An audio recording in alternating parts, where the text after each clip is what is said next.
view. Bumaba. So, naami sa tuktok, tapos bumaba.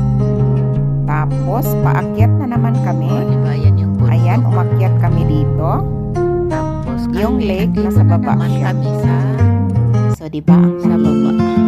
Kung gusto nyo mag-relax, punta kayo dito sa Semerat para ma-relax ang mga ulo natin. Tahimik dito. O ayan, marap na naman ulit si Lolo sa camera. Para itos mga gusto na Para makita ni Lolo na real ang nagbibideo. Real. Hindi. Joke lang.